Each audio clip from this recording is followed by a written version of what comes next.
प्रभु की स्तुति। आप इस चैनल को रोजाना सुनकर एक साल में बाइबल पढ़ सकते हैं। Please subscribe and support. आज के बाइबल अध्याय। सभोपदेशक अध्याय 9। सभोपदेशक अध्याय 9। मैंने यह सब कुछ मन लगाकर विचार किया कि इन सब बातों का भेद पाओ। तब पता लगा कि धर्मी और बुद्धिमान लोग और उनके काम परमेश्वर के हाथ में है। मनुष्य के आगे सब प्रकार की बातें हैं, परंतु वह न प्रेम जानता है न बैर। सब घटनाएं सबको एक समान होती है। धर्मी, दुष्ट, भले, शुद्ध, अशुद्ध, यज्ञ करने वाले और न करने वाले, सबों की एक ही सी दशा होती है। जैसी भले मनुष्य की दशा वैसी ही पापी की दशा। जैसे शपथ खाने वाले की दशा वैसे ही वह है जो शपथ खाने से डरते हैं। जो कुछ सूर्य के नीचे किया जाता है उसमें यह एक दोष है कि सब लोगों की एक सी दशा होती है, और फिर मनुष्यों के मन में बुराई भरी हुई है, और जब तक वे जीवित रहते हैं उनके मन में बावलापन रहता है, और उसके बाद वे मरे हुओं में जा मिलते हैं। क्योंकि उसको जो सब जीवितों में मिला हुआ है उसको भरोसा है, इसलिए जीवता कुत्ता मरे हुए सिंह से बढ़कर है। क्योंकि जीवते तो इतना जानते हैं कि हम मरेंगे, परंतु मरे हुए कुछ भी नहीं जानते, और न उनको बदला मिल सकता है, क्योंकि उनका स्मरण मिट गया है। उनका प्रेम और उनका बैर और उनकी डाह अब नाश हो चुके। और जो कुछ सूर्य के नीचे किया जाता है उसमें उनका फिर सदा के लिए कोई भाग न होगा। अपने मार्ग पर चला जा, अपनी रोटी आनंद से खाया कर, और अपना दाख मधु मन से सुख मान कर पिया कर, क्योंकि परमेश्वर तेरे कामों से प्रसन्न हो चुका है। तेरे वस्त्र सदा उजले रहे और तेरे सिर पर तेल की घटी न हो। अपने जीवन के सारे व्यर्थ दिन जो उसने सूर्य के नीचे तेरे लिए ठहराए हैं, अपनी प्यारी पत्नी के संग में अपने व्यर्थ जीवन के दिन बिताना। क्योंकि तेरे जीवन में और तेरे परिश्रम में जो तू सूर्य के नीचे करता है, तेरा यही भाग है। जो काम तुझे मिले उसे अपनी शक्ति भर करना, क्योंकि अधोलोक में जहां तू जाने वाला है न काम है न युक्ति, वहां न ज्ञान और न बुद्धि काम देती है। मैंने फिर कर धरती पर देखा कि न तो दौड़ में वेग दौड़ने वाले और युद्ध में शूरवीर जीतते हैं, फिर न तो बुद्धिमान लोग रोटी पाते हैं, और न समझने वाले धन, और न प्रवीणों को अनुग्रह होता है। वे सब समय और संयोग के वश में है, क्योंकि मनुष्य अपना समय नहीं जानता। जैसे मछलियां दुखदाई जल में बहती और चिड़िए फंदे में फंसती है, वैसे ही मनुष्य दुखदाई समय में जो उन पर अचानक आ पड़ता है फंस जाते हैं। मैंने सूर्य के नीचे इस प्रकार की भी बुद्धि की बात देखी है, जो मुझे बड़ी जान पड़ी। अर्थात एक छोटा सा नगर था, और उसमें थोड़े ही लोग थे, और किसी बड़े राजा ने उस पर चढ़ाई करके उसे घेर लिया, और उसके विरुद्ध बड़े बड़े कोट बनवाए। और उसमें एक दरिद्र बुद्धिमान पुरुष पाया गया, और उसने उस नगर को अपनी बुद्धि के द्वारा बचाया, परंतु किसी ने उस दरिद्र पुरुष को स्मरण न रखा। तब मैंने कहा, बुद्धि पराक्रम से उत्तम है, तो भी उस दरिद्र की बुद्धि तुच्छ की जाती है, और उसका वचन कोई नहीं सुनता। बुद्धिमानों के वचन जो धीमे धीमे कहे जाते हैं, वह मूर्खों के बीच प्रभुता करने वाले के चिल्ला चिल्ला कर कहने से अधिक सुने जाते हैं। बुद्धि लड़ाई के हथियारों से उत्तम है, और एक पापी से बहुत भलाई नाश होती है। सभोपदेशक अध्याय 10। सभोपदेशक अध्याय 10। सभोपदेशक अध्याय 10। मरी हुई मक्खियों के कारण गंधी का तेल सड़ने और बसाने लगता है, और थोड़ी सी मूर्खता बुद्धि और प्रतिष्ठा को मात कर देती है। बुद्धिमान का मन दाहिनी ओर रहता है, परंतु मूर्ख का मन बाईं ओर रहता है। जब मूर्ख मार्ग पर चलता है तब उसका मन काम में नहीं आता और वह मानो सबसे कहता है, मैं मूर्ख हूं। यदि हाकिम का क्रोध तुझ पर भड़के तो अपना स्थान न छोड़ना, क्योंकि धीरज धरने से बड़े बड़े पाप रुकते हैं। एक बुराई है जो मैंने सूर्य के नीचे देखी है, वह हाकिम की भूल से होती है, अर्थात मूर्ख बड़ी प्रतिष्ठा के स्थानों में ठहराए जाते और धनवान लोग नीचे बैठते हैं। मैंने दासों को घोड़े पर चढ़े और रईसों को दासों की नाई भूमि पर चलते हुए देखा है। जो गड्ढा खोदे वह उसमें गिरेगा और जो बाड़ा तोड़े उसको सर्प डसेगा। जो पत्थर उठाए वह उनसे घायल होगा और जो लकड़ी काटे उसी से कटने का डर होगा। यदि कुल्हाड़ा थोथा हो और मनुष्य उसकी धार को पैनी न करे तब तो अधिक बल लगाना पड़ेगा, परंतु काम चलाने के लिए बुद्धि से लाभ होता है। यदि मंत्र से पहले सर्प डसे तो मंत्र पढ़ने वाले को कुछ भी लाभ नहीं। बुद्धिमान के वचनों के कारण अनुग्रह होता है, परंतु मूर्ख अपने वचनों के द्वारा नाश होते हैं। उनकी बात आरंभ में मूर्खता की और अंत में दुखदायी बावलेपन की होती है। मूर्ख बहुत बातें बोलता है तो भी कोई मनुष्य नहीं जानता कि क्या होगा और उसके बाद क्या होने वाला है। वह कौन उसे बता सकता है? मूर्खों के परिश्रम में थकावट ही होती है। वह नहीं जानता कि नगर को कैसे जाए। हे देश, तुझ पर हाय कि तेरा राजा लड़का है और तेरे हाकिम प्रातःकाल में भोजन करते हैं। देश, तू धन्य है कि तेरा राजा कुलीन का पुत्र है और तेरे हाकिम समय पर भोजन करते हैं, और यह भी मतवाले होने को नहीं वरन बल चढ़ाने के लिए। आलस्य के कारण छत की कड़ियां दब जाती है और हाथों की सुस्ती के कारण घर टपकता है। भोज हंसी खुशी के लिए किया जाता है और दाख मधु से जीवन को आनंद मिलता है और रुपयों से सब कुछ प्राप्त होता है। राजा को मन ही मन भी शाप न देना और न धनवान को अपने शयन की कोठरी में शाप देना, क्योंकि कोई आकाश का पक्षी तेरे वचन को ले जाएगा और कोई उड़ने वाला जंतु उस बात को प्रकट करेगा। रोमियो के नाम पौलुस प्रेरित की पत्री 9वां अध्याय।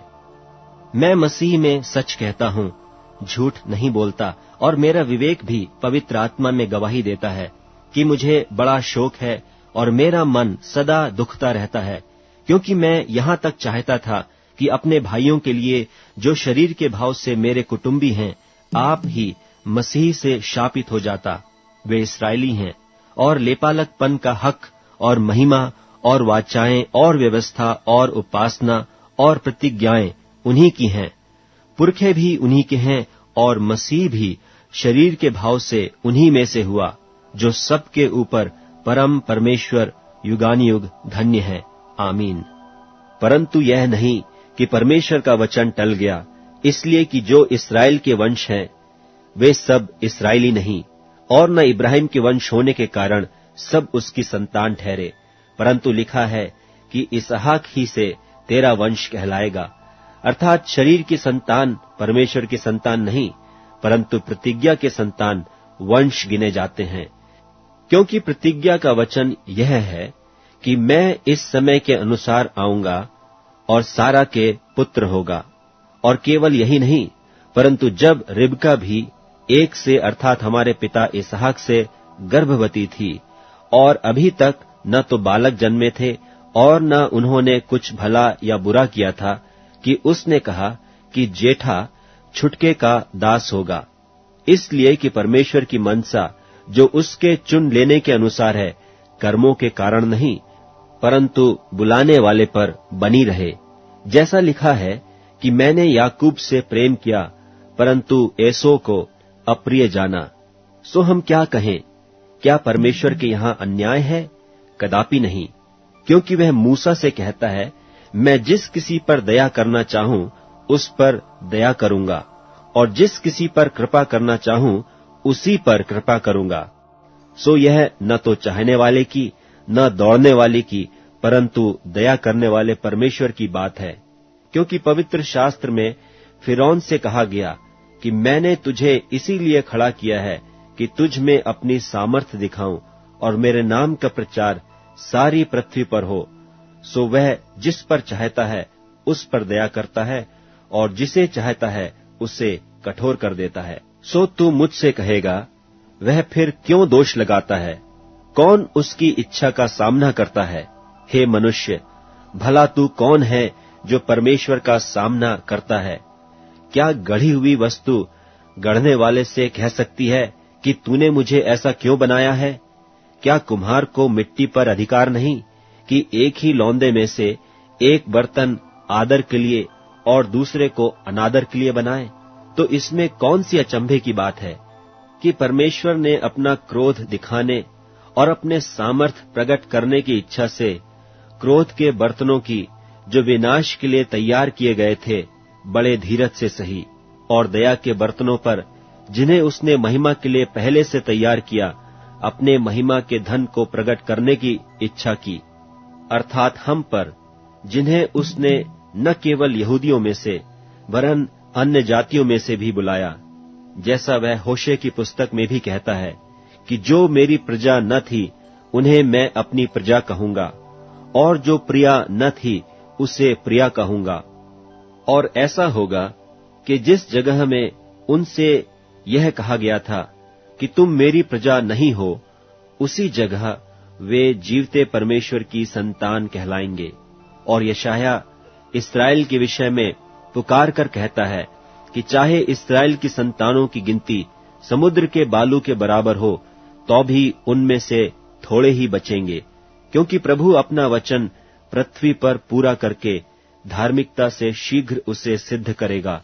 जैसा यशायाह ने पहले भी कहा था कि यदि सेनाओं का प्रभु हमारे लिए कुछ वंश न छोड़ता, तो हम सदोम की नाई हो जाते और अमोरा के सरीखे ठहरते। सो हम क्या कहें? यह कि अन्य जातियों ने जो धार्मिकता की खोज नहीं करते थे, धार्मिकता प्राप्त की, अर्थात उस धार्मिकता को जो विश्वास से है, परंतु इस्राएली जो धर्म की व्यवस्था की खोज करते हुए उस व्यवस्था तक नहीं पहुंचे। किस लिए? इसलिए कि वे विश्वास से नहीं, परंतु मानो कर्मों से उसकी खोज करते थे। उन्होंने उस ठोकर के पत्थर पर ठोकर खाई, जैसा लिखा है, देखो मैं सिय्योन में एक ठेस लगने का पत्थर और ठोकर खाने की चट्टान रखता हूं, और जो उस पर विश्वास करेगा वह लज्जित न होगा। रोमियों के नाम पौलुस प्रेरित की पत्री 10वां अध्याय। हे भाइयों, मेरे मन की अभिलाषा और उनके लिए परमेश्वर से मेरी प्रार्थना है कि वे उद्धार पाएं, क्योंकि मैं उनकी गवाही देता हूं कि उनको परमेश्वर के लिए धुन रहती है, परंतु बुद्धिमानी के साथ नहीं, क्योंकि वे परमेश्वर की धार्मिकता से अनजान होकर और अपनी धार्मिकता स्थापन करने का यत्न करके परमेश्वर की धार्मिकता के अधीन न हुए। क्योंकि हर एक विश्वास करने वाले के लिए धार्मिकता के निमित्त मसीही व्यवस्था का अंत है, क्योंकि मूसा ने यह लिखा है कि जो मनुष्य उस धार्मिकता पर जो व्यवस्था से है चलता है, वह इसी कारण जीवित रहेगा। परंतु जो धार्मिकता विश्वास से है, वह यूं कहती है कि तू अपने मन में यह न कहना कि स्वर्ग पर कौन चढ़ेगा, अर्थात मसीह को उतार लाने के लिए, या गहराओं में कौन उतरेगा, अर्थात मसीह को मरे हुओं में से जिलाकर ऊपर लाने के लिए, परंतु क्या कहती है? यह कि वचन तेरे निकट है, तेरे मुंह में और तेरे मन में है।